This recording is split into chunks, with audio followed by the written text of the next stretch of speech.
So, guys, let's talk about the Manchester United versus Leicester City FA Cup game that happened last night. Starting with the first half, there are some things I need to point out, and one of them is certain situation that happened around the third minute. Dogu and Amad Diallo. Now, look at this frame here. Patrick Dogu has the ball. He has a defender in between himself and Amad Diallo, and he could just pass that ball vertically for Amad Diallo to attack the ball and progress to attack. And what did he opt to do? In the second frame, you see him opting to go past his man into the middle, trying to invert, and you see Amad Diallo already curving his run out so that he can progress vertically. In the third frame, you see what happens is that he is now surrounded by two more players. Amad Diallo's run is halted, which means that attack is as good as dead. But something else happens. Rasmus Højlund, who is ahead of him, has to fall back to pick up the ball, and Amad Diallo makes the run. Now there are three Leicester players around Patrick Dogu. His decision making has caused the team to slow down that attacking phase. And in the next frame, you see Rasmus Højlund now has the ball. He wants to push attack, but someone's on the ground. Look down there. And Patrick Dogu already committed a foul, so the team can progress.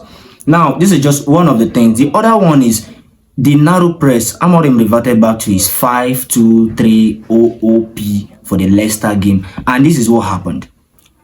As you see in this frame here, there are 5 United players in the middle, as if they are boxed in. Now you see the space between Amad Diallo and the other defender, the central defender, which should not be so. The space is too much. We didn't even try to press them wide. Look what happens next. There are 2 United players closer to this central defender. There's Amad Diallo behind a defender. There is still that space unoccupied, and there is Manuel Ugarte behind the press. But look at this.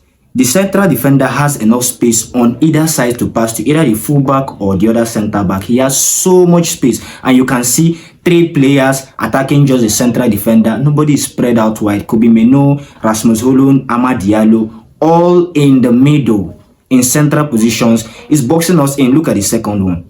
Now, we are having to face 7 players as against our own 5 in this frame. Amad Diallo has the guy on the number 2 and the guy on the number 7 to cover. Now look at how many players we have boxed in. We are not spread out wide. This 5-3-2 is something I think we've talked about before that shouldn't actually come into this setup for now because of these players and how they actually able to execute it.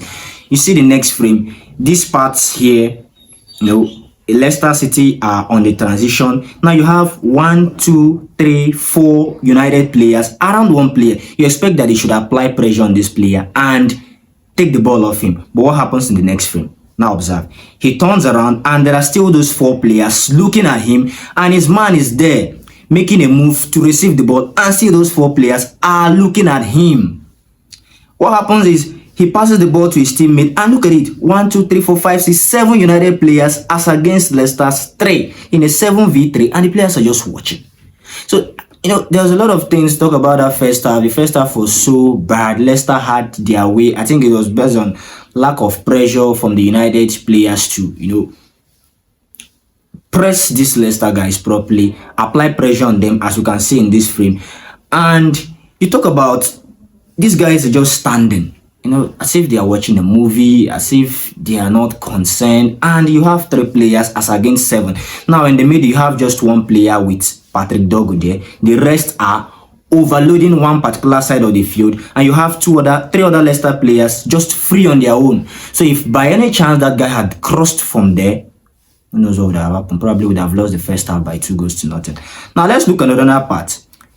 Patrick Dogu made sure that he opened up enough space for the switch. He received nicely. Amad Diallo, if you see from this frame, made a good move for the run here. And all he just needed was to drop it for Amad Diallo, which of course he did. Amad Diallo returned to him. Now he fell down, or he was brought down by the Leicester players, and the ball fell to Manuel Ugarte. Now spot Rasmus Højlund there.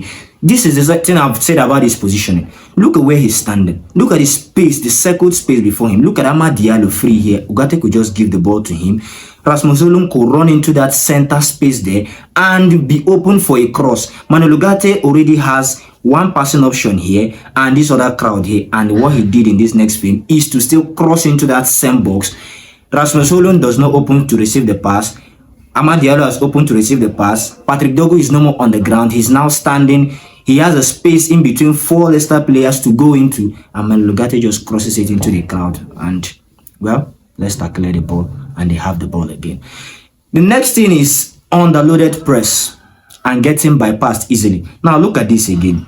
5-2-3. Look at the 2 and the 3 ahead. Look at the spaces in between them. In a 5v8 pressing, you have Amad Diallo and Ugarte, and you have this guy here. You have this central defender here with the ball, and you have Meno and Rasmus Højlund looking at him, trying to press him, but not actually pressing him. Now, what does he do? He gives the ball to his teammate, and you still have Meno and Højlund still in the same position. Amad Diallo is looking to cover the guy on Ugarte and the other central defender on his own. This guy now makes the run from deep. Look, goes back to his teammate, receives the ball in between Ugarte and Amad Diallo. Amad Diallo still pinned to his spot. Ugarte not even doing enough to track this guy's run. Now you look up here and you see another free player who is just waiting on the wings to receive the ball. So box into the middle, box into the center. You see that the team cannot actually play out comfortably because Leicester City already took the weight. It was easy for them. And you look at this other frame here. 1, 2, 3, 4 United players boxed in, and you see 1, 2, 3 Leicester players, 4 out on the wings, which means any pass they make is easy to just bypass this press who are just clustered together in the middle. Amorim needs to work on this. Just look at it. Look at the channels and then look at United players just looking like, you know, a drop of water in an ocean, which is something we actually struggled with in the first half. Well, I say it was due to Patrick Dogu playing on the other side, but I think no, it is out of position formation that Amorim decided to employ. Now these guys decide to progress, and now the other guy on the wings has the ball. You're expecting that your wing back should be jumping to apply pressure here. Where's Dalot? Dalot is nowhere to be found. He's back because of the 5-man defense. He's now sitting deeper than he's supposed to. Now let me come to Diogo Dalot and the lack of movement on the left side of United's attack. Look at this instance here.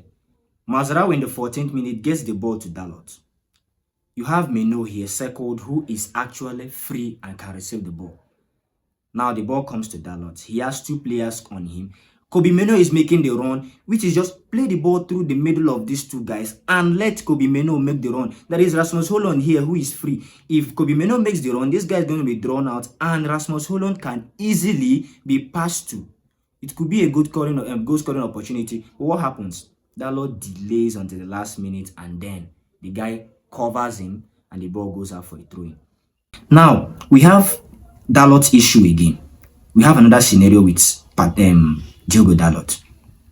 His lack of fluidity with Kobbie Mainoo last night was something to actually talk about, and I saw a change in the second half, but let's still talk about this instance here in the first half. Now you look at this instance here from the first half. This is Mazraoui again. This is Diogo Dalot, very free. Kobbie Mainoo already in a position where he can exploit the half space as he's expected to. The ball is passed to Diogo Dalot. Kobbie Mainoo makes room for that run yet again. And you see Rasmus Højlund in space here. In case Mainoo makes that move, he can receive and probably go on to score. Rasmus Højlund just crosses the ball in the middle here, where there are 4 players with Rasmus. Diogo Dalot makes the cross into the middle. Here there are 4 players with Rasmus Højlund, and that attack is as good as gone. Now Leicester City are going down to attack again on the transcendent. The ascendancy here. It's just not working for Dalot and Mainoo, and for me actually I'll blame Ruben Amorim for having to play Diogo Dalot. We all expected that he will play Patrick Dogu on that side. Probably he is going to be easy for him to invert, cutting onto his his left foot and make crosses in. But let's just look at what caused the goal. Now Patrick Dogu has his man here. Manuel Ugarte has the ball, and a Leicester City player is actually on him. The Leicester guy makes the move. Patrick Dogu doesn't follow him. The Leicester guy makes the move and gets to Manuel Ugarte. Patrick Dogu doesn't go to help his teammates. The next thing, they dispossess him, and Leny Yoro, who should actually be making the jump to stop that ball, is going back instead of coming forward. Yet you see the circled Patrick Dogu still standing where he is. Now Leny Yoro is beat, and look at the circle here. Kobe Mino had Ndidi on him, and Ndidi was making the run, and he left him. Leniero was already beat by his man here. Patidogo was running in to try to help out. Ndidi left Mino, and Mino was still jogging back. Caught that, ran into the space, got the ball, and even before Mino could come back to meet him, the danger had already been done. Now you see Diogo Dalot blocking the keeper's vision initially, and when the shot was taken, he left the keeper's vision, and poor communication, poor defending, and a combination of 4 players leaving their man, Patrick Dogo leaving his man, Leniero not pressuring the ball, Diogo Dalot blocking the keeper's view, and Kobe Mino leaving that run by Wilfred Ndidi that he should actually have tracked, was all part of the reason why we considered that goal in the first half. Anyway, we had a first half to forget against Leicester. Leicester actually just bust us, probably because of our out of possession structure or because of the unwillingness of the players to, apply pressure on the ball throughout the first half. That was the general team in the first half. Now let's look at the second half. So going into the second half, Ruben Amorim decided it was time to remove Patrick Dogo. Maybe he had seen enough, but I felt like he should have removed Diogo Dalot. That was what I felt. No, but then he made some changes that, actually turned the game around. Now, in this picture here, Bruno Fernandes does what he did, was that in the last 2 games? Yes, where he dropped into the back line. As you can see here, he joins the back 3. He spreads the back 3 out into a back 4. Now, Leniero, who should actually be where Bruno Fernandes, who has the ball right now, is, moves out wide, and it looks like he's a left back here. And then you can see Manuel Ugarte is used to attract the press. You can see him underloaded here. Okay, United actually underloaded and Leicester overloaded here with the 5-man surrounding Manuel Ugarte. But that was actually the aim, to draw them out and to play over the press. That is actually what United began to do. You used Harry Maguire and Bruno Fernandes for that a lot. Now in this frame here, you can see Harry Maguire on the ball. Look at options around him. You have Leniero beside him. You have Mazraoui on the other side, and you have Amad Diallo. And then the person who you're not seeing in the picture here is Alejandro Garnacho and Diogo Dalot. Now in this frame here, you see the both of them. They applied positional fluidity. I talked about it in one of my posts earlier, how exchange of positions to cause confusions can actually help the team. Garnacho and Dalot seem to have understood themselves in that positional fluidity. And then you see Garnacho received the ball. Okay, that was Dalot received the ball, and he takes 1 man with him. Now you see Garnacho here has 1 man with him because that young man cannot leave him to go for Dalot or do something else. So they have 1 man to each other. Diogo Dalot turns and drops the ball for Garnacho. Garnacho takes the other man along with him. Now, you can see where Rasmus Højlund is. This is the problem I have with Rasmus Højlund. Look at him circled there. Yes, he's in between 4 players. But where exactly is he positioned? He's sitting behind a player. Come on, come to the front and receive the ball. Be an option for crosses. But actually, I'm very much impressed with how Garnacho handled himself last night. Coming into the box, his crosses, his cutbacks. Most of the times he was making those cutbacks. There was absolutely nobody there to feed on those cutbacks. But good cameo from the second half for me. I really love that. Was one change that Amorim used to, stress Leicester City, because as I said in the first half, we were too narrow. In a 5-2-3, nobody was stretching the defense. Garnacho came in and he stretched the width. Amad Diallo went to wing back and he stretched the width for United. United were able to now get men on the wings. I think this was more the reason why we were able to beat Leicester last night. Then you see more changes he made. Bruno creating from deep here. You can see 1, 2, 3, 4, 5, 6 Leicester players around Bruno Fernandes. And what does he do? He just gives a pass from deep into Kobe Mino here. Now Kobe Mino has Rasmus Højlund ready to make the run here. And what does he do? He slows the ball down, waiting for Amad, who is quite far behind him, to meet up. That would have been a goal scoring opportunity. This is one part of Kobe Mino that actually needs to work on, his progressive passes. Yes, I said he likes to keep it simple, but keeping it simple, it can only be when you are in a position where keeping it simple doesn't cost the team anything. And this situation, you don't have to keep it simple. Put the ball forward for the striker to attack. Amad Diallo came closer and he just kept it simple for Amad Diallo. That was not what he was supposed to do, but that was a positive from Ruben Amorim in his changes there. So a better second half actually. The goal from Zexi, the goal from Harry Maguire, it was coming in the second half. I actually saw more positivity in the second half. After complaining that Diogo Dalot should have been stuffed up for Patrick Dogo, but seeing the way he was combining with Alejandro Garnacho, I think I saw that more as a positive than a negative substitution. Ruben Amorim has to get it right from the first half. This is something that he needs to start getting right from the first half. Start beating the team, start winning your opponent, both in ball control, in your press, in stretching the width. From the first half, you need to start winning your games from the first half. You don't have to wait for the second half before you can make the right call. Anyway, that's it today. I just hope United can actually look at this game, look back at the mistakes, and look back at the strengths, and be able to build on it for the next game.